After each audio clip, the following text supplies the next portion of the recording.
नमस्कार, मी अनघा धोडपकर. आपण ऐकत आहात कैकेयी भाग 5. संकलन केलं आहे मीनाक्षी देशमुख यांनी. देवेंद्रने दशरथ राजाचा सत्कार करून आपल्या आसनाशेजारी त्यांना बसवून घेतलं आणि कैकेयीला इंद्रपत्नी सचीदेवींनी आपल्याजवळ प्रेमानं बसवलं. असा सन्मान मिळवणारे बहुधा दशरथ हेच एकमेव महिपती असावेत. स्वर्गातील अनुपम सौंदर्य बघून कैकेयी अगदी हरखून गेली. तेथील अप्सरांचं सौंदर्य पाहून विश्वामित्र आणि विभंडादिक ऋषी सारखे थोर व महान तपस्वी तपखंडन होऊन का कच्छपी लागले हे लक्षात येतं. तेथील वातावरण, नृत्यांगणाचा पदविलास, किन्नरांचं मधुर गायन इत्यादी सारे मन मोहून टाकणारे होते. चालताना जणू तरंगल्यासारखं वाटत होतं. तेथील सुमधुर पेय, भोजन अतिशय चवदार होतं. आसने, शय्या जणू पिंजलेल्या कापसासारखे मऊ होते. शंभासुरावरच्या विजयामुळे राजा दशरथाबरोबर कैकेयीला स्वर्गसुख घेण्याचा योग आला. तिला इथून हलूच नये असे वाटत होते. 1 महिन्याच्या वास्तव्यानंतर देवेंद्र राजाला म्हणाले, तुम्ही हवे तेवढे दिवस इथे राहू शकता, परंतु पृथ्वीवरचं तुमचं कार्य अपुरे राहिले असल्यामुळे तुम्हाला परत जाणं भाग आहे. देवेंद्रनी अनेक किमती उपहार, आभूषणं, वस्त्रे याशिवाय अस्त्रशस्त्रही प्रदान केली. कर्तव्याची जाण असलेल्या राजासह कैकेयीला विमानाने पृथ्वीवर पोहोचवण्यात आले.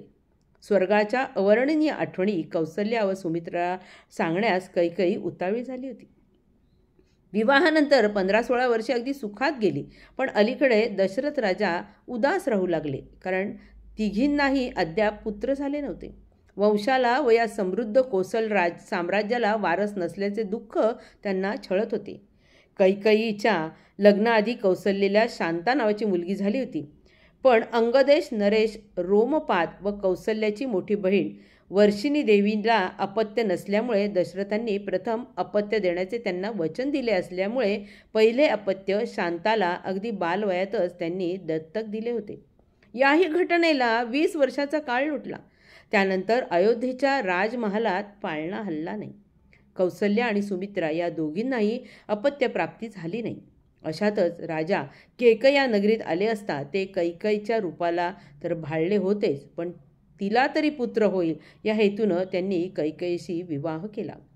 सुरुवातीचे काही वर्ष दशरथ राजा निश्चिंत होते, कारण ते युवराज व अविवाहित असताना त्यांना अवगत असलेली रववेधी धनुर्विद्येने श्रावणाची अनवधानाने हत्या झाली.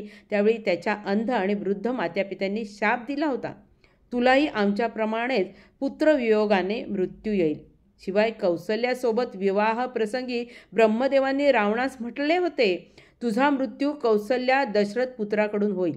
या ब्रह्मवचनावर राजाचा दृढ विश्वास होता, म्हणूनच ते निश्चिंत होते.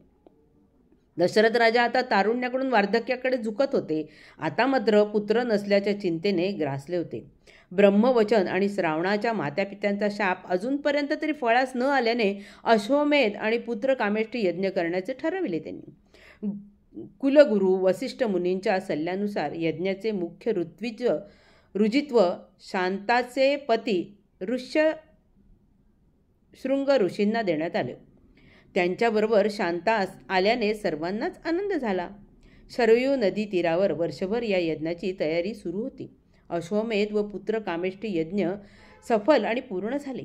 या यज्ञात दशरथ राजासह 3 राण्या अनुष्ठानास बसल्या होत्या. यज्ञात शृंग ऋषींनी पूर्णाहुती दिल्यावर एक तेजस्वी दिव्य पुरुष पायस पात्र हातात घेऊन प्रगटले व पात्र राजाला दिले. राजाने पायसाचे 2 भाग केले. पैकी एक भाग कौसल्या देवीस आणि एक भाग कैकेयीला दिल्याचे पाहून सुमित्रा खिन्न झाल्याचे लक्षात येताच कौसल्येने आपल्या भागातला 3रा भाग सुमित्राला दिला. कैकेयीनेही तिचे अनुकरण केले. राजाचे 3 राण्यांवर सारखेच प्रेम असताना ते असे का वागले असावेत? कदाचित त्यांना परीक्षा बघायची असावी.